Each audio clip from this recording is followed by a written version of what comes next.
Hello all and welcome. Today on display I have the three brand new Citizen Series 8 models with me, the Citizen Series 8 GMTs that is, and I'll be doing a bit of a comparison between the 870, its competitor, the time-only competitor from the Citizen Series 8 model lineup. Now the Citizen Series 8s, they were first introduced in 2008, and that was a little earlier than I initially thought, but they were initially released to Japan only. And it has only been in the past 1 to 2 years that Citizen has brought it to the international market, which I think is an excellent idea, and it's proving to be a pretty big success for them. Now, to my eye at least, these GMTs appear to be more resolved in their rendition of the design, with it asserting its purpose as a sports watch more strongly than the 870 model lineup, which could feel a little confused at times. It was unclear as to what this watch was trying to achieve. But with a few design features and a few tweaks, this is an outright sports watch, and there is no denying that. And critically, the most important, or one of the most important parts of this model lineup is that it introduces more color and more character to the Series 8 lineup. The 870, you can see by comparison, is a little bit more sterile, and while that is to a few people's tastes, it just doesn't have the same mass market appeal that this one will have. And you can see the way that this plays with the light, even more so than this, which already does it quite a bit. It's just going to grab the attention of a lot more people. And now, have a look at the dimensions. It comes in at 41 millimeters in diameter. It is 13.5 millimeters thick, but it wears it quite well due to that very slim or fairly slim case profile. And it has a 48 millimeter lug to lug. You can see there it's very short with some pretty heavy downturn, meaning that the small wristed of you should not worry. This is going to fit a wide range of wrist sizes. Now this comes in 3 colorways, and I have all of them here with me. They all have bi-colored bezels for that GMT functionality, with this being the Pepsi colorway with a blue and red combination with a blue dial. The next color combination that we have is Batman, which has black and blue colorway with a black dial. And the final one that we have here is a bit crazy, but I think it's actually one of my favorites. It is all yellow gold, including an all yellow gold dial, which has been hand textured, very Grand Seiko almost, with a bezel what we would call root beer, but what Citizen insists is autumn inspired. Now, I'm going to compare the 870 and the GMT just to see the similarities and differences, to outline each of them. As you can see, they have very similar case profiles. You can see that when designing the GMT, they have taken great inspiration from the 870, which I think is good. It has a very comfortable case design. But one of the differences that you'll notice immediately is that this has winglets, almost very much like a Patek Philippe Nautilus in its style. And I think it gives it good wrist presence, added wrist presence that it might have needed. Something else that you notice is that we've lost these case cuts. These cuts to the lug shoulders, or the effective lug shoulders, because this is a lugless watch, kind of, because it is an integrated style bracelet. But we've lost them, and I think that is a good thing, because it just simplifies the case a little bit more, and it just helps it to be understood a little bit more, and it wears so much better on wrist, so much less confusing.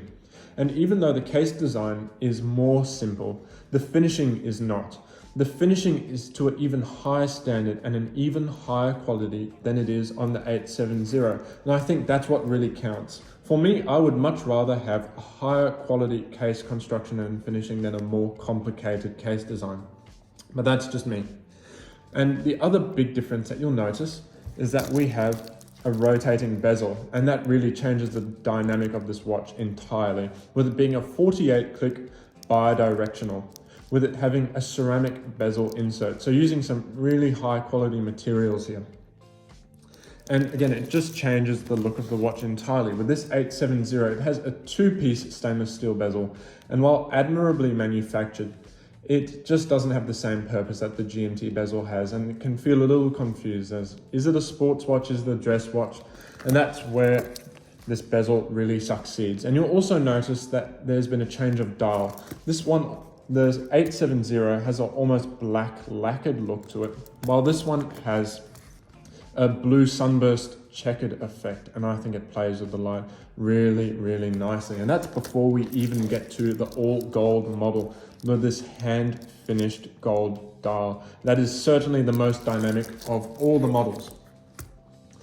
Now, as I mentioned, it is a simpler case design, but that is a good thing. Makes it very, very easy to comprehend. And the other main difference between the two models is that this has a display case back where you can see the in-house manufactured 9054, which is very finely finished. Hard to capture when you have a bracelet in the way, but it has a lot of Tokyo striping and it is very well finished. It is very nice to look at. While if you look at the 870, it is just a plain case back. And while some people do appreciate a closed case back, the people who like open case backs will appreciate the finishing on this, which brings me nicely to the movement. Because this is a GMT, it obviously uses a different movement to that of the 870. The 870 uses also their in-house manufactured 0950. Now, some similarities between these two movements. They have a lot of similarities as well. They both are 16,000 ampere meter magnetic resistant, which is really good, a very contemporary specification, and it's needed when you're putting your watches up against your laptops and your phones. Well, you shouldn't be, but it's good to have that peace of mind. And they both have 50 hours of power reserve, which is good. A lot of brands, like Seiko, for example, for their 6R series of movements, they'll jack up the power reserve to 70 hours with a single mainspring barrel. And that can lead to a lot of inaccuracy with the movement, with it running fast once the watch is full and running slow once the mainspring has depleted. And the 50-hour power reserve is a very good compromise, I think, where you get the best of accuracy and added power reserve. However, the main difference, which I find interesting, and I don't really understand why it is, but the main difference, the 0950 in this Citizen has a stated accuracy of -5 to +10 seconds a day, which is not too bad. However, this 9050 is doubling the accuracy in the opposite way, in the way that we don't want to see it to go, with it being -10 to +20 seconds a day. With the GMT being more expensive than the 870, I'm not entirely sure why it has been lowered down in the specs, but it is something that you should take into consideration. However, that's not to say that these movements will be running at the ends of those specs. Certainly, these movements are very, very accurate and run well within those tolerances. But the main reason why you would get a 9050 in this GMT is because of its GMT functionality. And while a lot of watches at this price point use office GMT, this uses a true GMT, a traveler's GMT, which is very uncommon for the price point. And if you don't know what a traveler's GMT means, just watch me play around with this for a second and you know exactly what I mean. Rather than being able to adjust the GMT hand independently, you can adjust your local hour hand independently. And what that means, as you can see, I can go backwards in the day, backwards and forwards. This is just the most useful thing when you're traveling, and it is pretty essential when you're traveling as well, for rather than stopping the watch and needing to set the whole thing again. This is just such a practical feature, and I think even setting the date once your watch has run down from its power reserve, setting the date, being able to go backwards is a massive help, rather than missing the date and needing to go and scroll forward over and over and over again. Now, what is the winner of these two models? The 870 or the GMT? Well, you might have guessed it already, but for me, it is in fact the GMT. I think the GMT, as I mentioned before, has a more purposeful design. This design has got resolve, and I really appreciate that, especially when it's on wrist. It feels so much more complete as a package. And also, you can't ignore the ultimate functionality of a true GMT. And as I said before, a true GMT for the price of this is quite uncommon, because even the Swiss-made competitors are not making true GMTs, which is a real bonus for the Citizen Series 8. And as well, the color brings life.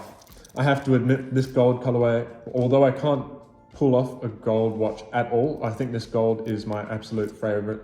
And it really brings so much character to the watch. that I think the Citizen Series 8 has needed, especially to compete with the likes of Seiko, which Citizen has often struggled to do. But let me know in the comments which one you would rather go for. The 870, would you go for that over these GMTs? Or maybe, which of these GMTs would you go for? Let me know. Thanks for watching, and see you guys next time.